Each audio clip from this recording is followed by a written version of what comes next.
ஆனா விஜயகாந்த் மாநாட யாரும் பார்க்க கூடாது. நான் அதை பத்தி கவலை இல்லை. தெய்வம் நீங்க பொருட்கள் ஆத்திரம், அதனால கரண்ட் கட்டு பண்ண எவனும் பார்க்க கூடாது அந்த மாநாட. ஆத்திரப்பட்ட ஒரு பழமொழி சொல்லுவாங்க, ஆத்திரக்காரனுக்கு புத்தி மட்டுன்னு. அதனால ஆத்திரப்பட்டு பட்டு அவங்க அப்படிதான் அழிய போறாங்க. அதுதான். அதே மாதிரி இன்னைக்கு நான் சில பிரச்சனைகளை உங்ககிட்ட பேசணும்னு நினைச்சிருக்கிறேன். முக்கியமாக இலங்கை தமிழர்கள் அங்கே கொல்லப்படுகிறார்கள். நாங்கள் ஆயுதம் கொடுத்தோம்.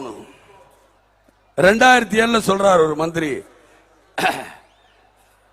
இந்து மகா பெருங்கடல்ல நம்ம இந்தியா நினைக்கணும்னா அவங்களுக்கு எல்லா ஆயுதங்களும் செஞ்சோம், எல்லா ஆயுதங்களும் கொடுத்தோம்னு ஒத்துக்கிறாங்க. இதை நான் சொல்லல, நேத்தோ முந்தனாலோ இந்தியன் எக்ஸ்பிரஸ்ல வந்தது. அவங்க ஒரு கருத்து எழுதி இருக்கிறாங்க. மேட் இன் இந்தியா, இந்தியாங்கிற பொருளே இல்லாத கிடையாது. இலங்கையில எல்லா பொருளும் இந்தியா தான் கொடுத்தது அப்படின்னு. அப்ப எங்க தமிழர்லாம் சாகணுங்கிறீங்களா? பிரச்சனை எங்க இருக்குங்கிற நீங்க முதல்ல யோசிக்கணும். ராஜஸ்தானுக்கு பிரச்சனை இல்ல, எந்த ஊர்லயும் இருக்க போறது இல்ல. ஆந்திராவுக்கு பிரச்சனை இல்ல, கர்நாடகத்துக்கு பிரச்சனை இல்ல, தமிழ்நாட்டுக்கு தான் பிரச்சனை. ஏனென்றால் சிங்கப்பூர்ல தொட்டாலும் தமிழ் இருக்கான், மலேசியால தொட்டாலும் தமிழ் இருக்கான், ஹாங்காங்ல தொட்டாலும் தமிழ் இருக்கான், லண்டன்ல தொட்டாலும் தமிழ் இருக்கான், அமெரிக்கால தொட்டாலும் தமிழ் இருக்கான், இலங்கையிலும் தமிழர்கள் இருக்கிறார்.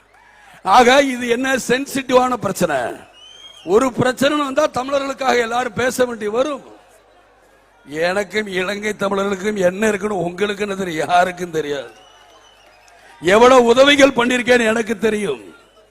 சுனாமியில கூட இந்திய பணம் 6 லட்சம் ரூபாய் கொடுத்தேன், இலங்கை பணத்துக்கு 12 லட்சம் ரூபாய். எந்த கட்சியாவது கொடுத்துச்சான்னு இன்னைக்கு இலங்கை தமிழர்களை பத்தி பேசுறாங்க. இவங்க இன்னைக்கு பேசுறாங்க இலங்கை தமிழருக்காக நாங்க போனோம். இதெல்லாம் வித்த ஆளாளுக்கு இலங்கை தமிழன் சொல்லி சொல்லி அவங்களுக்கு கிடைக்கிற எல்லா நன்மைகளும் கெடுத்து குட்டிச்சோர் ஆயிருக்காங்க. இன்னைக்கு குதிக்கிறாங்களே, எல்லாரும் அன்னைக்கு கூட்டணி கட்சியில தானே இருந்தாங்க. அன்னைக்கு தெரியலையா?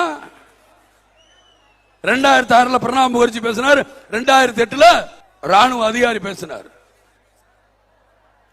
அதுலயும் சிலர் தப்பா புரிஞ்சுக்கிறாங்க. இந்தியாவை நினைச்ச மாதிரி நினைச்சீங்க. இந்தியா என்ன நினைச்சிருக்கு? எல்லோருக்கும் சம ஒற்றுமை, சம பங்கு, ஜாதி மத வித்தியாசம் எல்லாருக்கும் ஒண்ணுன்னு சொல்றது இந்தியா. வேற்றுமையில் ஒற்றுமை. ஆனா அவங்க என்ன பிரகடனம் பண்றாங்க? இளைஞர்களை ஏமாத்துறாங்க. இது சிங்கள நாடு, சிங்களருக்கு தான் முதலிடம். இங்கு மதம் புத்த மதம் தான், இந்த புத்தர்களுக்கு தான் முதலிடம், அவர்கள் சிங்களவர்கள் சொல்றாங்க. அப்ப தமிழனை நீ தள்ளி விட்டுட்டிய. இங்க நம்ம என்ன சொல்றோம்? சிறுபான்மை மக்களுக்கு பெரும்பான்மையான